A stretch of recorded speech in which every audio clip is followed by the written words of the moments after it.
but I cannot find it. Oh, this one.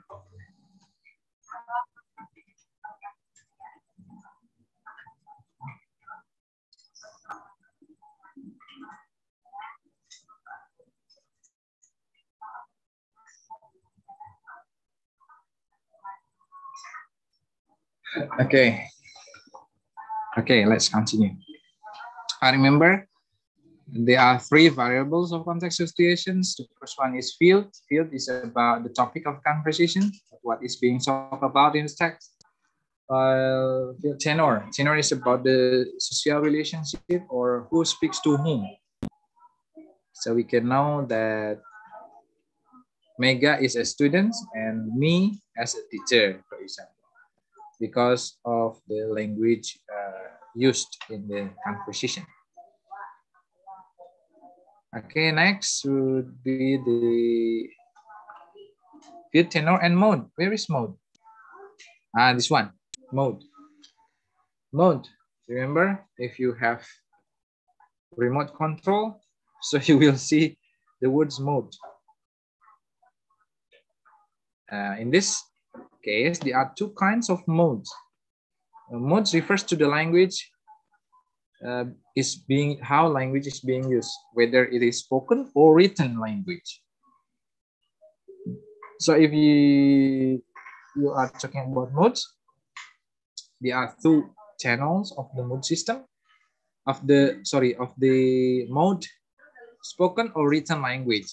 So maybe you have question, what is spoken and what is written language, right? So now I will explain you the difference between spoken language and written language. This one is spoken language, everyone. This one is spoken language, and this one is the written one. So please pay attention to this. The first and the second one, have the same meaning. The topic is about the phone bill. This is your phone bill, and you have to go to the post office to pay it by next Monday. That's what this box tells you. Or they'll cut your phone off. That the meaning is in spoken language here. This one is in the written language. All phone bill must be paid by the date shown, or service will be discontinued. The meaning is the same, right? But with different texture.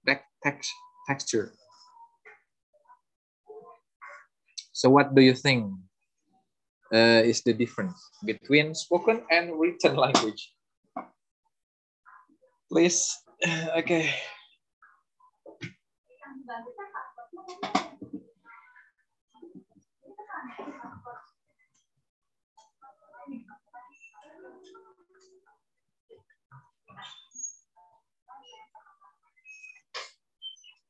Okay, what do you think?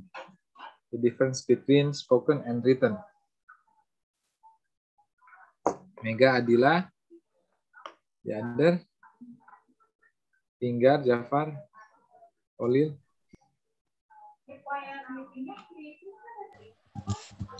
What's the difference? Ya, yeah, sure, please, Mega. Kalau spoken tuh kayak apa sih, ada kata-kata yang digabung atau ada yang dipotong kayak gitu, sama ada apa sih namanya, lupa, jadi kayak kata tak terduga gitu, kayak gitu Pak. Terus kalau written tuh benar-benar terstruktur gitu. Benar-benar terstruktur. Oke.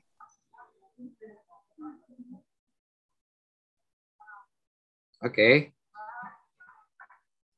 Ini itu tuh disebut apa?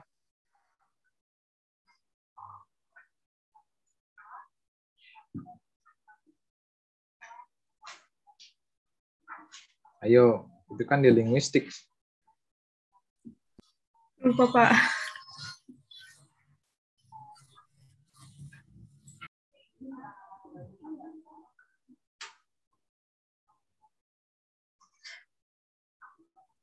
Kenapa? Ini enggak. Oke, yang lain. Itu tuh hedges kan? Pemarkah. Oh, itu pemarkah. Oke, jadi dia lebih ada pemarkahnya di sini. Yang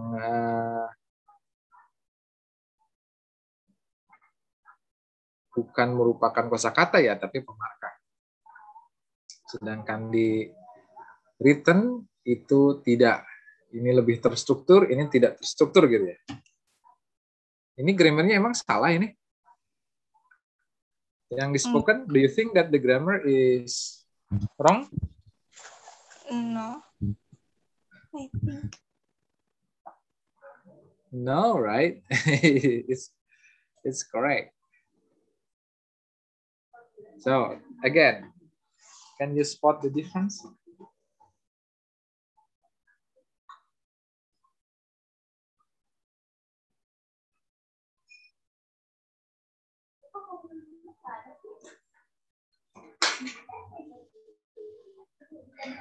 Ayo.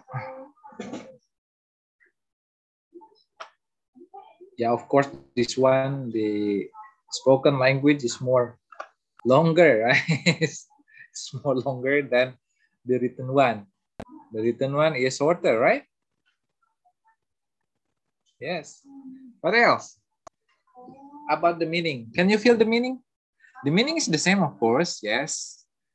The two texts talking about the phone bill that should be paid soon, right? Or if no, if the bill is not paid, so the service will be disconnected, right? Discontinued. The same, the meaning is the same, but the effect or the texture of the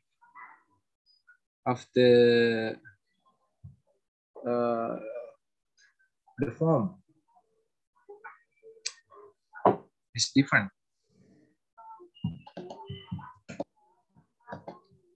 Okay, yeah. Anyone, please don't be hesitate.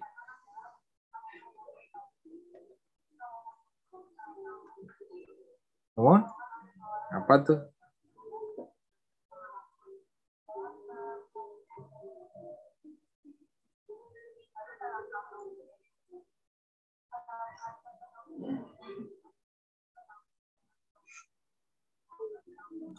Di penggunaan pronounnya, Pak.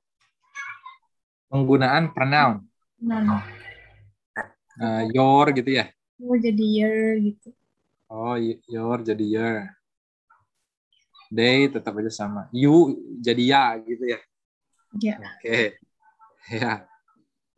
The writing system follows the phonetic symbol. I mean the pronunciation, right? The written one follows the pronunciation. This is your phone bill. You have to go to the post office to pay it by next Monday. That's what this book tells you, or they'll cut your phone off. This one? So, which one do you think is more natural? Which one do you think is more natural? The spoken or the written one? The spoken. The spoken sounds more natural, right? Because we use this language, this texture in our daily life, right? But this one is natural and unnatural, like that. Okay, the meaning. Okay, it's about that. And this one, which one is? Let's talk about the meaning now. Which one do you think is more abstract for the meaning? Which one?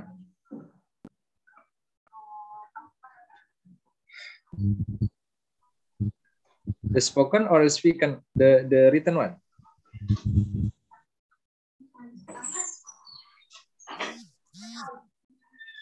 Which one is more abstract based on the meaning?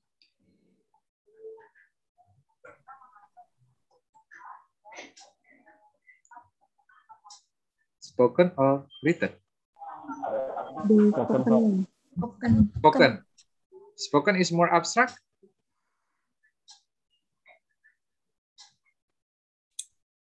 Okay. Okay. Let's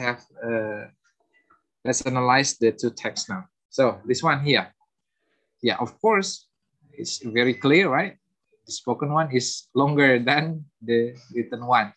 So now to count the length of the sentence, let's count the number of clauses in this version.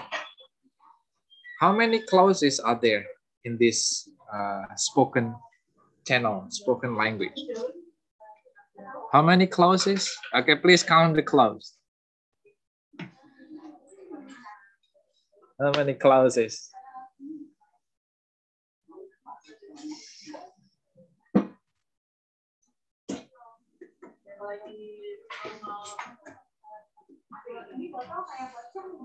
Four, maybe. 4. Okay, and then who else? How many clauses? Count the clause. 5. 5. All right. Mega, how about you? How many clauses are there?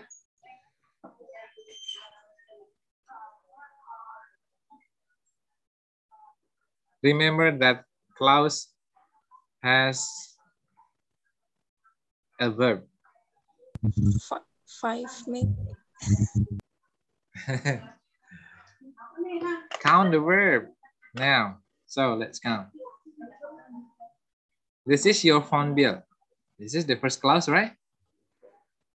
Yes. It's independent clause, I think, because this has the coordinator, conjunction, and but or they are coordinator. You have to go to the post office. This one is the second clause. To pay it is the third clause. To pay it by next Monday, right? It's the third clause. That's what. The fourth clause, because the verb is here. That's what. 4, right? 4 clauses. This box tells ya. This box tells. This one is the verb. 5 clauses. And this one is the last one. So there are 6 clauses, right? They'll cut your phone off. Will cut is the verb of the clause. And then the clause is independent clause. Yeah. They'll cut your phone. So there are 6 clauses in the spoken channel. How about in the written one? How many clauses are there?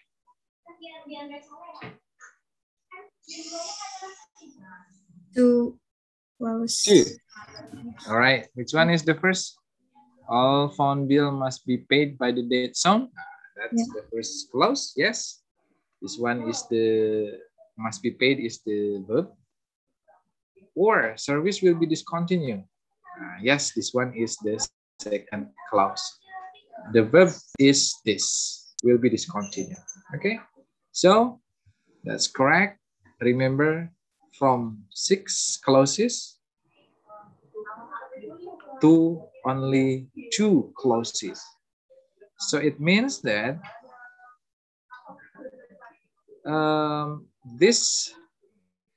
the written language is more condensed. Condensed means padat. Condensed, padat. The meaning is more condensed.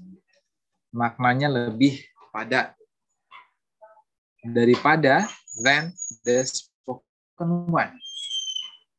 Why, sir? Why is it condensed? Yes, of course, because from the sixth sentence, from the six clauses, becomes the only two clauses. Let's see here. The first clauses is taken from this one. This is your phone bill, and you have to go to the post office to pay it by next Monday. Then, okay, this one. The five clauses is condensed, is packed. Sorry, are packed into only one clause here. All phone bill must be paid by the date sound. All phone bill is taken from this is your phone bill, right? And you have to go to the post office to pay it. Pay it by next Monday, by the date sound. It becomes the one clause, from 5 to 1 clause. Or service will be discontinued. Or service will be discontinued is taken from this clause. Or they'll cut your phone off. On the other words, service will be discontinued. The meaning is still maintained. The meaning is the same, right? So the meaning then this one is more abstract. So the abstract one is this. Why is it abstract? Because so it means that this one is concrete, sir. Yes, it's concrete because why? The subject is clear. Your phone bill, right? You is clear. By next Monday to pass. Day is clear, right? Well, this one, the participants of your, you, they, the participants are left unspecified. Omit. No participants here. So it becomes abstract then. Remember that this language, the written language, is used for the academic language. So please, when you are writing a research, please use these kinds of language. Use the written one, not the channel one. Imagine if you're writing in your paragraph, use this whole, as if you are talking to your friends in WhatsApp, right? Like that. So we got the difference. This one, the meaning of the written language is more condensed, is more abstract. Right? Okay, so it becomes concept. Maybe that's what Mega mean, I think. This one is unstructural because the grammar maybe. The grammar in the spoken language is more intricate, you know, intricate, more complex gitu lah. Intricate itu rumit. Satu makna aja kan sampai 6 klausa disampaikannya. Rumit secara gramatika. Kalau spoken language, simple secara grammar, hanya 2 klausa saja. The meaning is only constructed into only 2 clauses. Kalau yang ini by more than 2 clauses, so this one is more intricate. Intricate itu tadi apa? Rumit. Karena 6 klausa di sini. Kalau ini cuma 2 klausa saja. Sederhana ininya apa? Klausanya, grammarnya, tapi maknanya padat gitu. Coba. Nah, ini teman-teman juga you can apply this strategy for your paraphrasing. Let's play the grammar. Let's play with the grammar. So we already know this one is realized by the 6 clauses, right? The 6 clauses. This one is realized by only 2 clauses. So now I want you to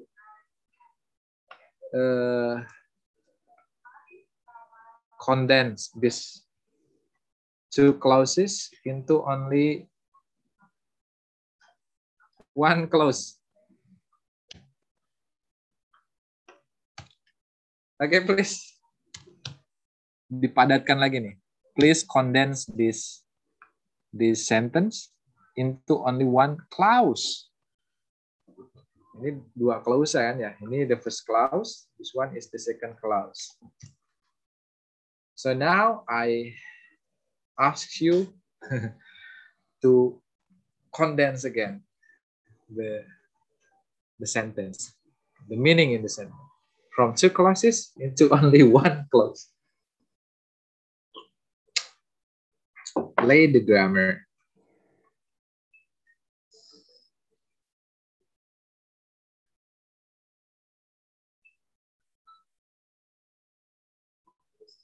For example, I think it would be like this. The late payment of phone bill leads to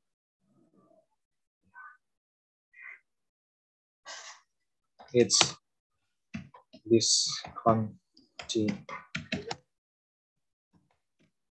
Oh. Agak besar ya. How many clause? Iya.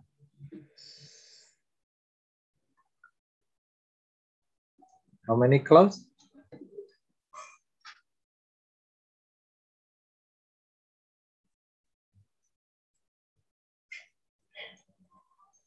Cuman satu kan? Jadi satu clause satu. Late payment of phone bill leads to its discontinued service. It's more condensed, right? It's more tightly packed. Lebih padat, ya kan? Betul nggak teman-teman? Ini lebih padat kan?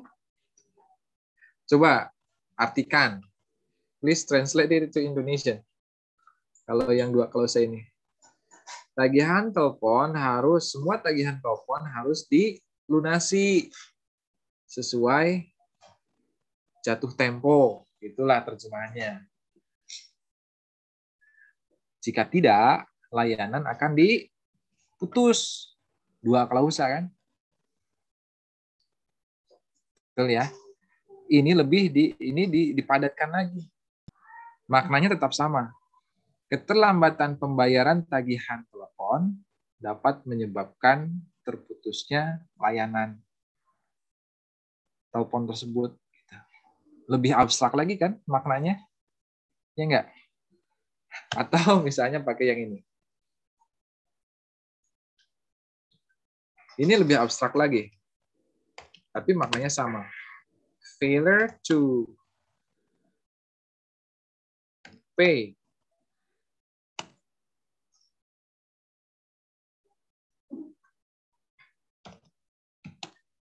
the phone bill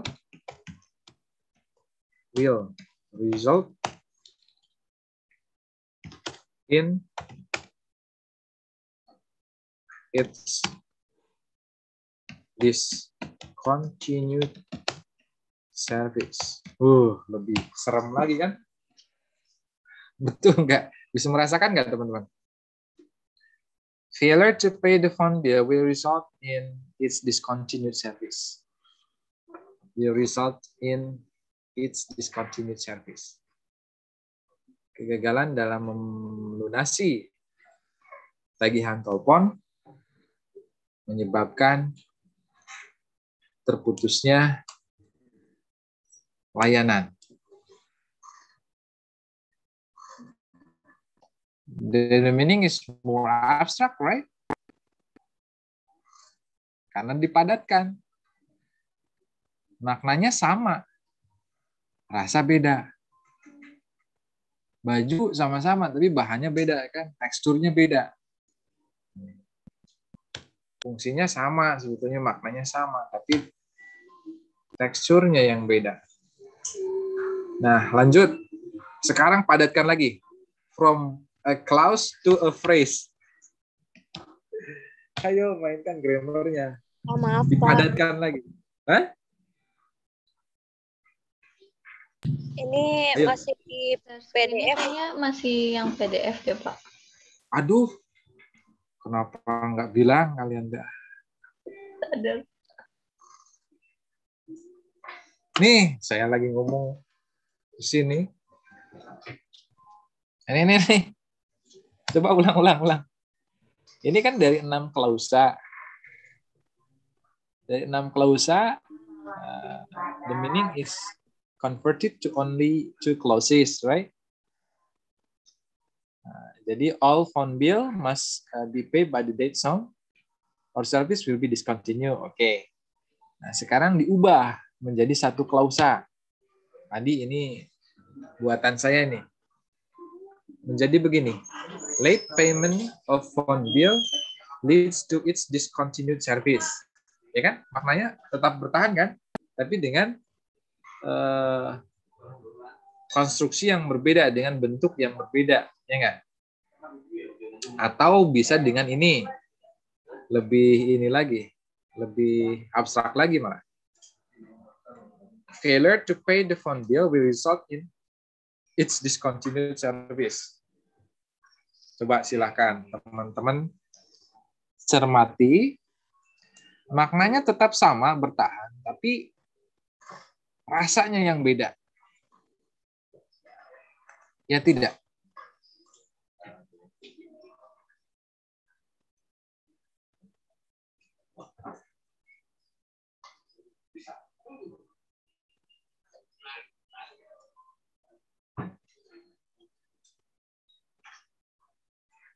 Maknanya tetap sama ini.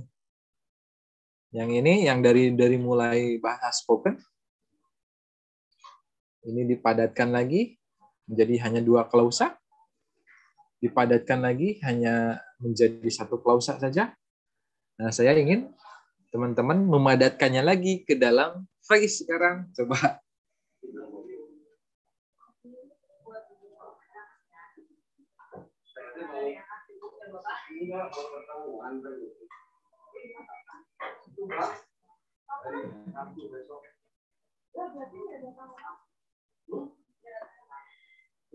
Nah, jadi kan begini, dia lebih padat gitu. Seketiganya makin runcing di sana, makin padat. Nah, sekarang ubah menjadi 1 phrase saja. Ketika ini diterjemahkan kan tadi apa beda ya?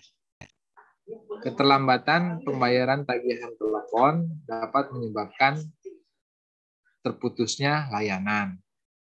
Kegagalan dalam melunasi tagihan telepon dapat menyebabkan terputusnya layanan. Nah, sekarang ubah menjadi phrase. Jadi lebih padat lagi.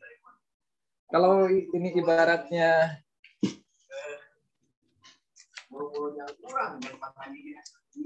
ini koran gitu ya. Nih. Koran gede. Itu tadi di 6 klausa itu kan? 6 klausa.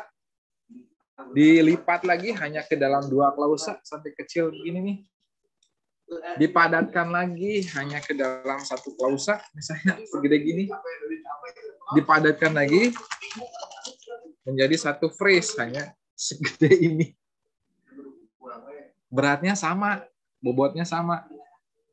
Tapi dia lebih padat ini, si koran ini.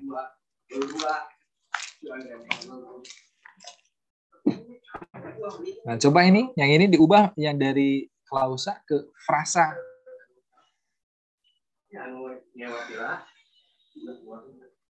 Mungkin jadi begini nih. Tahu kan frasa tahu? Phone discontinued service due to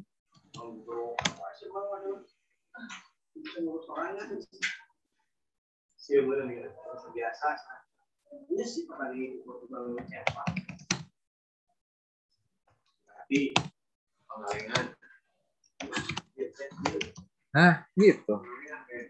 Jadi ini lebih padat lagi nggak teman-teman? Betul nggak? A phone discontinued service due to payment failure of the bill. Coba terjemahkan sekarang.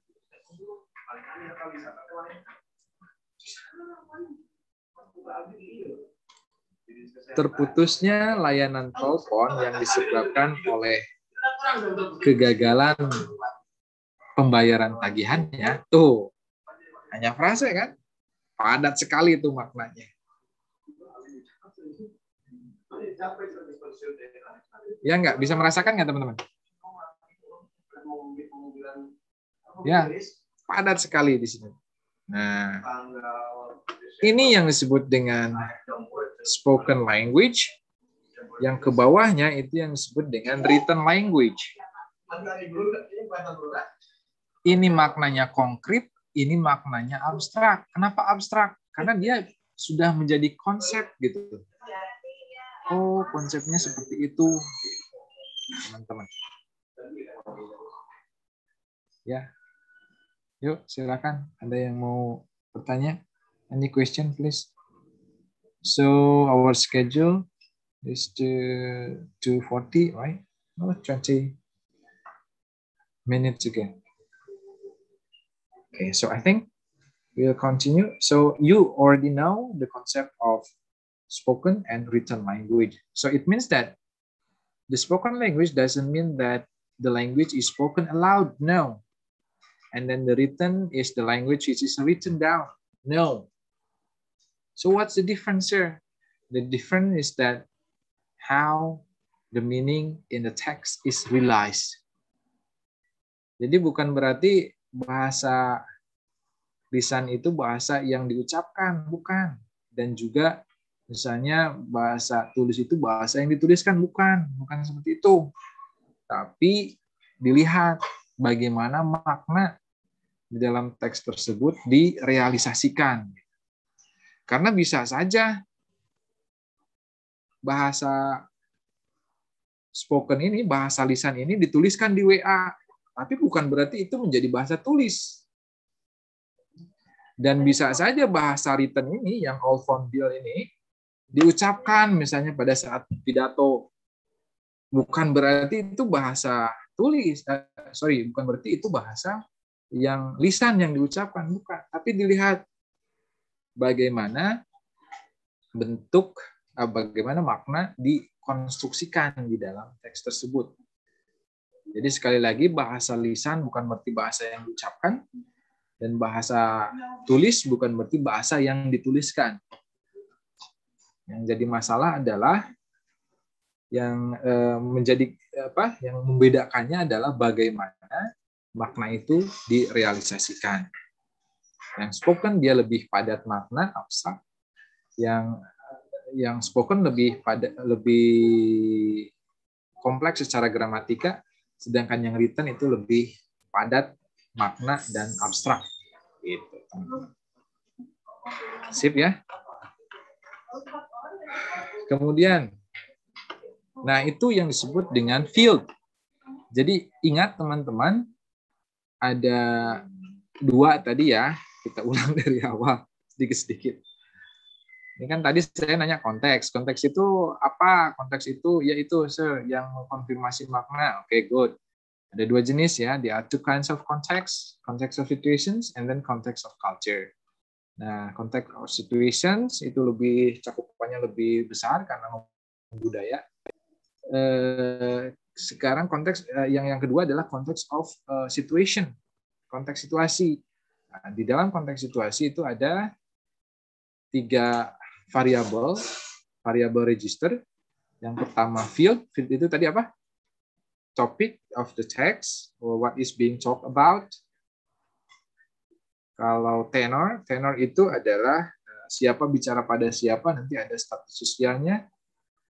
Status siapa bicara pada siapa. Kemudian mode itu ada 2 channel tadi, bahasa spoken dan bahasa written. Bahasa lisan dan bahasa tulis. Nah, sekarang understanding text, reconstructing the context. Ini yang masih yang tadi, Ini contohnya nih. Kita lihat dulu. Atau dari ini awal. When we overhear or read a text, we can reconstruct its context of situations. Betul. Kita bisa merekonstruksi konteks situasinya. Contohnya ini satu teks misalnya. Coba kita baca. We supervise the planting and inspect the harvest. And we buy only the peak of the crops. Our experienced buyer look for lack of blemish, minimum number of eyes, pure white meaty interiors with firm frying consistency. Nah, ini teks ini coba kita artikan, kita mengawasi dan juga menginspeksi pemanenannya, dan kami membeli hanya dengan bibit atau buah unggulan, bukan buah ya, ini ngomongin kentang. Our experienced buyer look for lack of blemish. Itu ngomongin langganannya. Lihat, jadi kentang-kentang yang nggak busuk gitu. Minimum number of eyes, hanya tunggal, pure white meaty interiors, dagingnya itu benar-benar meaty, dagingnya di dalamnya, with firm frying consistency, dan ketika digoreng konsisten gitu, jadi nggak lembek, nggak apa gitu, kentang kan, French fries. Nah, berdasarkan teks tersebut bisa dianalisis ketiga elemen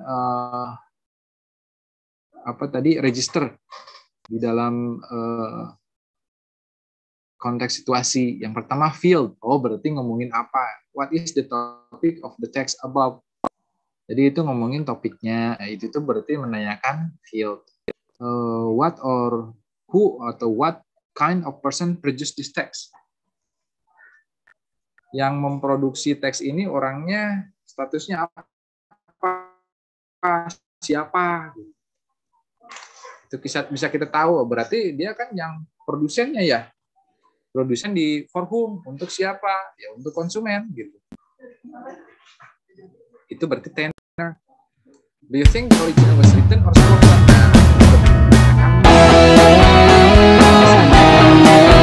Spoken atau written? Nah, kira-kira teman-teman, ini dalam channel apa nih? Spoken atau written di teks itu? Karena ada participants yang masih dilibatkan, ada our, itu dalam channel spoken atau written? Spoken. Ya, masih dalam channel spoken. Gitu. We are able to reconstruct this context of situations because there is a systematic relationship between context and text. Yes. Kita bisa merekonstruksi ulang. Oh, ketika teksnya, topiknya itu berarti nanti ciri-cirinya seperti itu. Ya. Nah, yang ketiga register tersebut dibagi menjadi 3 metafungsi. Yang pertama additional meaning. Kemudian additional meaning itu merujuk ke field, teman-teman, ke topik. Additional meaning, kemudian ke interpersonal meaning, interpersonal, hubungan interpersonal relationship itu ke tenor. And then the last one is textual meaning. Textual meaning itu ke mood. Apakah dia spoken ataukah written. Nah, secara sederhananya begini, teman-teman. Jadi tadi kan konteks. Konteks itu apa? Ada konteks situasi, ada konteks budaya. Nah, ini untuk konteks situasi nih. Konteks situasi itu, for the context of situation, there are 3 kinds of register or variables. The first one, field, tenor, and mode. Field itu what's going on. Apa yang dijadikan topik di dalam teks tersebut. And then tenor is the social relationship, who speaks to whom tadi. And then the mode is the contextual coherence of whether spoken or written language. Nah, dilihat dari analisis maknanya, field itu nanti karena makna ada 3 metafungsi ya. Ada additional semantics, additional metafunction, additional itu di ranah field, interpersonal itu untuk makna tenor, makna tekstual itu untuk nanti analisis spoken ataukah written-nya. Nah, apa yang kita lakukan nanti di analisisnya seperti apa, itu sebetulnya hanya 3 metafungsi tersebut, teman-teman. 3 metafungsi ada untuk kita akan menganalisis kan gitu ya. Field itu topiknya apa yang dibicarakan. Berarti itu analisisnya dengan analisis additional. Nah, additional di situ nanti analisisnya the name of analysis will be the transitivity. Nah, nanti analisisnya transitivitas. Transitivitas itu untuk membedah makna additional atau topik daripada teks tersebut. We will have the transitivity analysis. Transitivity analysis itu seperti apa? Seperti ini nih. Nah, nih. Misalnya we buy only the pick up of the crops. Nah, we itu participants, actor, buy itu proses, jenisnya material, only the pick up crops itu participants, jenisnya go. Nah, itu untuk analisis transitivitas. Nah, itu artinya di ranah additional atau field tersebut. Kemudian interpersonal. Analisisnya, nama analisisnya nanti mood analysis atau modality analysis. Nanti kita analisis lakukan mood system, nanti kita we will talk about that maybe next week. And then for the textual meaning about the spoken and the written one, the analysis we will have the theme and rhyme or cohesion analysis. So we will analyze the thematic progression. Rema, nah nanti itu. Jadi sebetulnya mata kuliah ini sesederhana ini aja teman-teman. It's as simple as this in the box. We will have the analysis of additional to reveal what's going on. And then the analysis is called transitivity analysis. And then tenor, the social relationship, we will analyze it by using the mood analysis. And then the textual meaning will be analyzed by the theme and cohesion analysis. Like that. Sudah selesai. Nanti minggu depan ke mood dulu, ke transitivity, terus nanti sampai ke teks gitu. Sesederhana itu saja. Oke, silakan. Ada pertanyaan? Udah, the time is almost up. Nah ini, next week we will have this chapter 2 about mood system or mood analysis. To analyze the tenor. Hubungan siapa bicara pada siapa, nanti kita bisa melihatnya di sini di analisis ini. Mudah-mudahan minggu depan prakteknya ya. Ayo, ini 2 minggu udah konsep terus. Ada pertanyaan? Jadi kita sebetulnya aplikasinya ke analisis wacana jadinya. Oh, bisa kelihatan. Oh, ini teks ini yang nulis itu. Tujuannya itu. Ciri-cirinya begini.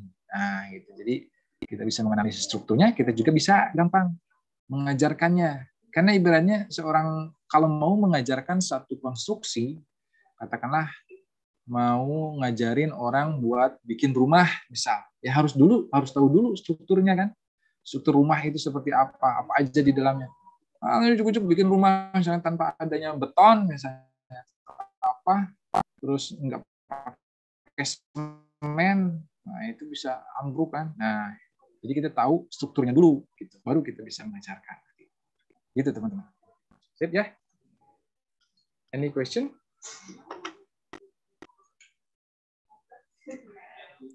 Enough, sir. Yeah, it's enough. Okay.